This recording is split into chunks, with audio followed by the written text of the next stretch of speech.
నమస్తే, welcome to NSTV news. ముందుగా ముఖ్యాంశాలు. రాజానగరం నియోజకవర్గ కోరుకొండ మండలం కోరుకొండ అగ్రికల్చర్ ఆఫీసర్ వద్ద రైతులు సమస్య తీర్చడానికి రాజానగరం శాసనసభ్యులు బత్తుల బలరామకృష్ణ విచ్చేసి రైతులకు రైస్ మిల్లర్లకు ఉన్న సమస్యని పరిష్కరించారు. రైతులకు రైస్ మిల్లర్లకు గిట్టుబాటు ధర కుదరక నచ్చిన మిల్లులకు రైతులను పంపించుకుంటున్నానన్నారు. దానికి మిల్లర్లు కూడా సరే అని చెప్పడంతో సమస్య పరిష్కారమైంది. ఈ కార్యక్రమంలో అడప శ్రీనివాస్, అడ్డాల శ్రీను, మొక్కా రాంబాబు తదితర ఎన్డీఏ కూటమి నాయకులు పాల్గొన్నారు. అందరికీ నమస్కారం.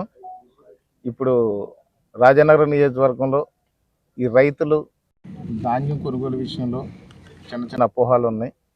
ముఖ్యంగా చూస్తే ఈ తుఫాను అనౌన్స్మెంట్ జరిగింది. తుఫాను వచ్చే హెచ్చరికలు జారీ చేసిన సందర్భంలో అందులోని ఈ యొక్క పరిస్థితి అంతా ధాన్యం అంతా కూడా తడిగా ఉంది.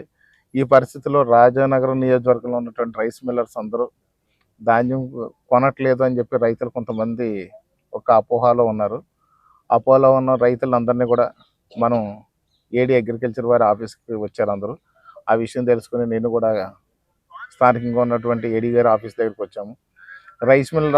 రైస్ మిల్లర్స్ అసోసియేషన్ ప్రెసిడెంట్ గారిని కూడా పిలిచాము ఇక్కడికి.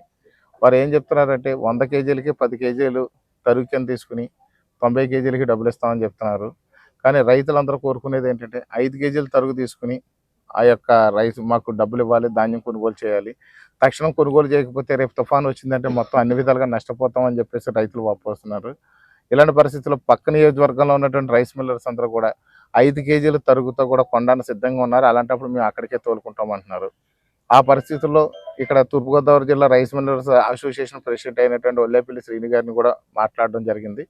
వారు కూడా 10 కేజీల కటింగ్ ఉండాలి, బాగా తడిగా ఉంది ధాన్యం, ఆరబెట్టడానికి కూడా మాకు ఖర్చు అవుతుంది, చాలా ఇబ్బందులు పడుతున్నాం మేము అని చెప్పి వారు కూడా చెప్పడం జరుగుతుంది. ఆ పరిస్థితుల్లో రైతులు మాత్రం మేమైతే 5 కేజీలకే అయితేనే మేము అంగీకరిస్తాము, లేదంటే బయట రైస్ మిల్లు తీసుకెళ్తాం అన్నారు.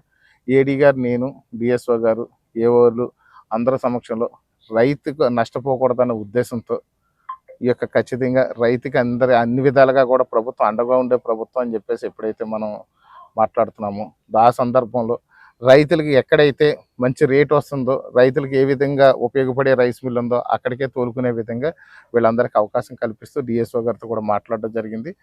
రైతు బాగుండడమే ఈ యొక్క ప్రభుత్వం యొక్క ముఖ్య లక్ష్యం. ఆ విధంగానే ప్రయాణం చేస్తున్నాం. అందువల్ల రైతుకు మాత్రం నచ్చిన చోట ధాన్యం అమ్ముకునే విధంగా ఈరోజు చర్యలు తీసుకోవడం జరిగింది. Thank you.